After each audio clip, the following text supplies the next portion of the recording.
आज मैं जो स्ट्रेटजी शेयर करने जा रहा हूँ, ये एक स्टॉक मार्केट के मुताबिक है और बैंक निफ्टी के हवाले से है।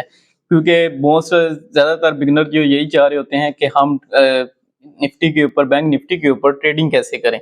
तो आज उन्हीं के लिए मैं एक इंट्राडे की स्ट्रेटजी शेयर करूँगा और मुझे उम्मीद है कि ये देखने के बाद आप मज़ीद मार्केट को एनालाइज़ सही तरीके से कर सकेंगे और डेली ट्रेड आसानी से आप ले सकेंगे। तो चलिए यहाँ से स्टार्ट करते हैं। तो सबसे पहले मैंने एक सिंपल सा एक आपके पास ये चार्ट एक लगाया हुआ है और ये बैंक निफ्टी 15 का है और आपको मैं स्टेप बाय स्टेप ये चीजें समझाऊंगा कि आपने कौन से इंडिकेटर और कैसे यूज करने हैं बैंक निफ्टी चार्ट में इंट्राडे स्ट्रेटजी के लिए। ये स्पेशली बिगिनर के लिए है वीडियो। तो चले पहले तो सबसे पहले ये मैंने एक चार्ट लगाई हुआ है। मैं आपको स्टेप बाय स्टेप ये बताता जाऊंगा कि ये मैंने एक ये इंडिकेटर लगाया है, ये लगाया है और कुछ मैंने इस तरह को आपको लगा के ये यूज किया है। पहले आप चीज को एक समझें, क्योंकि मैं या आप ये चाहते हैं कि मैं इंडिकेटर को सेटिंग भी इसके साथ एक एक करके आपको बताऊंगा, क्योंकि कुछ इंडिकेटर की सेटिंग भी होती हैं जिनको आपने यूज करना है और अप्लाई करना है।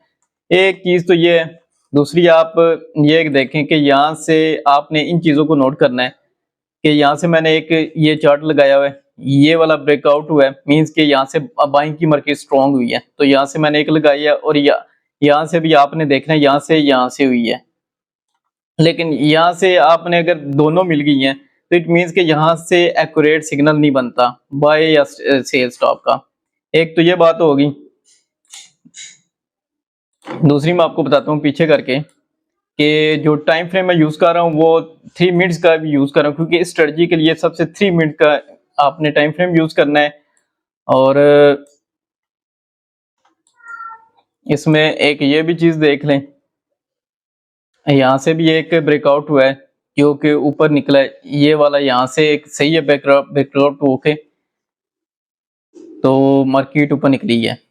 तो यहाँ से भी ये देख लें, ये सिग्नल है, क्योंकि ये एक एसएसएल का एक चैनल का इंडिकेटर्स है, जहाँ से भी ये मूविंग एवरेज दोनों क्रॉस होंगी वहां से ये सिग्नल जनरेट होगा। बिल्कुल इजी है, इतनी कोई मुश्किल नहीं है। यहाँ से भी आप देख सकते हैं। इसमें मैं आपको एक करके बता देता हूँ। ये वाला एक सिग्नल बना है और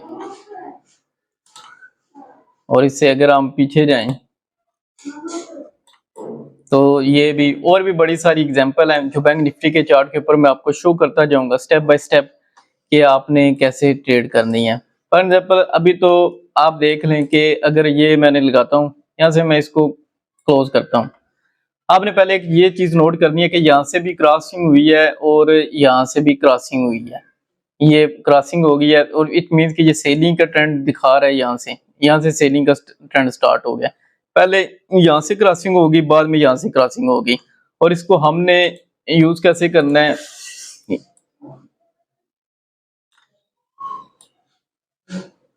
ये आप देख लें।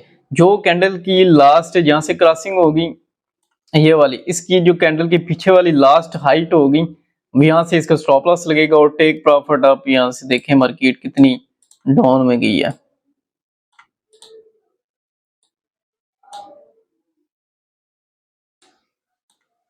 तो यहाँ से ठीक ठाक मार्केट अगर आप देखते जाएं तो डाउन में गई है, यहाँ से ये नीचे काफी हद तक ये नीचे गई है। एक तो ये चीज है। दूसरी आपने और पीछे चले जाएं, इस तरह की बहुत सारी एग्जांपल भी मैं आपको दिखा सकता हूं कि यहाँ से जहां से भी क्रॉस होगा वहां से आपने बाय करनी है या सेल। अगर बाइंग की है तो यहाँ से, क्योंकि बाइंग का हुआ है, क्योंकि यहाँ से देखिए पहले एक मार्केट में इसमें एक क्रॉस यहाँ से हुआ है और एक क्रॉस ये हुआ है। मैं आपको लाइन की मदद से भी दिखा देता हूँ कि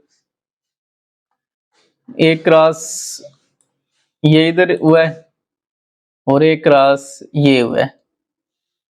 तो इट मीन्स कि आप बाइंग की स्ट्रॉन्ग है, यहाँ से बाई निकल गई है तो यहाँ से बाइंग की स्ट्रॉन्ग है। तो स्टॉप लॉस आप इधर यूज कर सकते हैं। इसमें यहाँ से इसका स्टॉप लॉस भी यूज हो सकता है। तो स्टॉप लॉस इधर होगा, बाइंग की आप टीपी के ऊपर लगा सकते हैं। मैं इसकी एग्जांपल यही करता हूँ कि आप अगर लॉन्ग टाइम फ्रेम में यूज कर रहे हैं तो 50 पिप का स्टॉप लॉस रखें, शॉर्ट में है तो कम का आप यूज रखें। तो इसमें और भी है, इस तरह की एग्जांपल मैं बहुत ही दिखा सकता हूँ। अब मैं इस चार्ट को दिखाने के लिए आप किसी भी पेयर के ऊपर आप यूज कर सकते हैं, लेकिन आज मैं क्योंकि बैंक निफ्टी के ऊपर, स्टॉक के ऊपर ये ट्रेडिंग कर रहा हूँ, और इसलिए मैंने आप इसी की स्ट्रेटजी आपके साथ इंट्राडे की ये स्ट्रेटजी यूज की है। तो एक तो ये चीजें, दूसरी आपने यहाँ से भी देखनी है कि यहाँ से देखें, यहाँ से एक फॉल्स सिग्नल ब्रेकआउट हुआ है, यहाँ से इसने क्रॉस तो किया है लेकिन यहाँ से इसकी ऊपर नहीं हुआ, तो इट मीन्स कि यहाँ से ये एक फॉल्स सिग्नल की हुआ है। यहाँ से इसने ब्रेकआउट मार्केट ने की है लेकिन यहाँ से इसने नहीं की, ये सीसीआई का इंडिकेटर है। और दूसरे ये मूविंग एवरेज चल रही है, इसमें एक एसएसएल का चैनल के का एक इंडिकेटर है। इसकी मैं कंप्लीट आपको सेटिंग भी इसकी बताऊंगा कि आपने कैसे इसको यूज करना है। अब बात आती है, मैं इंडिकेटरों को पहले मैं खत्म करता हूं और फिर मैं आपको लगा के बताता हूं कि कौन कौन सी इसके ऊपर आपने सेटिंग करनी है और किन किन चीजों को आपने ध्यान रखना है। एक इसको खत्म कर देते हैं, एक ये इंडिकेटर भी खत्म कर देते हैं। और इसकी सबसे पहले आपने ये करना है कि आपने जाना है इंडिकेटर में और लिखना है एसएसएल इंडिकेटर। एसएसएल इंडिकेटर भी आप कह सकते हैं, एसएसएल चैनल भी आप कह सकते हैं, लेकिन एसएसएल इंडिकेटर से वो नहीं आया तो एसएसएल चैनल से ये आ जाएगा।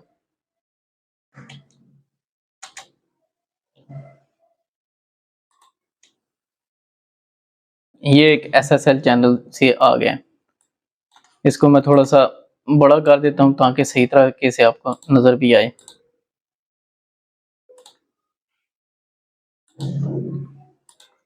ये मैं थोड़ी सी खत्म कर देता हूँ लाइनें, तो आपको सही तरह से समझिए। अब मैंने ये इंडिकेटर लगा दिया, अब इसकी आपने सेटिंग करनी है। सेटिंग करने के लिए यहाँ से आप जाएंगे इधर और यहाँ से 10 लिखा हुआ है, इसकी क्योंकि कस्टमाइज पीरियड आपने सेलेक्ट करना है, 10 है तो 13 कर दें, 13 कर दें। यह हमने 13 कर दिया, तो इसको आप लगाएंगे तो ये इसकी चेंज हो गई है।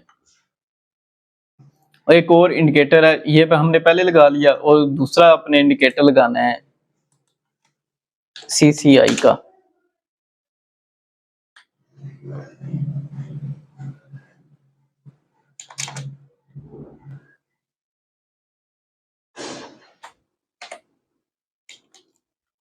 ये आ गया इसका सीसीआई का इंडिकेटर।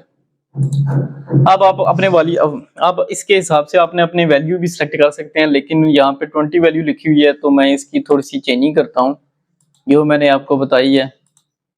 यहाँ पे 20 लिखी हुई है, अब हम इसको सिलेक्ट कर लेते हैं 40 का, तो ये 40 के हिसाब से अब एडजस्टमेंट हो गई है। तो आप कोई भी इसमें वैल्यू पुट कर सकते हैं अगर आपको कुछ और अच्छी चीज लगे, लेकिन मैं अपने हिसाब से आपको जो सेटिंग बता रहा हूँ इसी सेटिंग को आपने अप्लाई करना है। और यहाँ से देखें, अगर आप तो जहां से मार्केट क्रॉसिंग कर रही है, अभी जो इधर क्रॉसिंग कर रही है,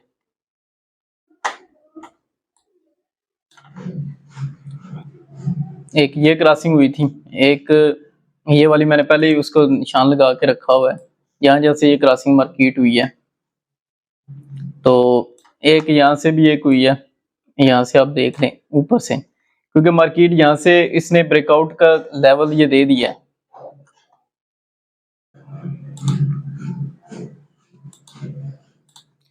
यहाँ से देखें, यहाँ से इसने पहले ब्रेकआउट यहाँ से किया है, ये वाली मार्केट इसने ब्रेकआउट किया है, और यहाँ से आके यहाँ से एक ब्रेकआउट हुआ है ये वाली जगह से।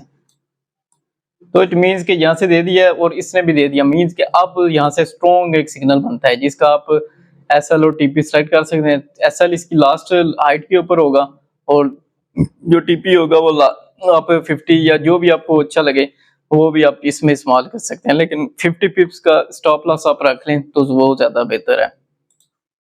यहाँ से आप एसएल कोई भी आप रख सकते हैं, इसमें कोई वो मुश्किल नहीं है। तो ये एक सिंपल सी एक स्ट्रेटजी है जो अक्सर लोग शेयर नहीं करते, लेकिन मैं आपके साथ ये शेयर कर रहा हूँ, तो मुझे उम्मीद है कि ये आपको काफ़ी हद तक अच्छी लगी होगी। तो इसीलिए आपको मज़ीद में, अगर आपके जहन में अगर मज़ीद इसके बारे में कोई प्रॉब्लम आ रही हो या कुछ भी आ रही हो, अब इसको आपने प्रैक्टिस करनी है डेमो अकाउंट के अंदर, तो फिर ही आपने इसको रियल के अंदर अकाउंट अप्लाई करना है। तो सिंपल सी ये इंट्राडे की एक स्ट्रेटजी है जो इन इंडिकेटर को यूज़ करके, और आपने जहाँ से क्रॉस पढ़ते हैं इनको आपने देखना है और देख के आपने ट्रेड करनी है।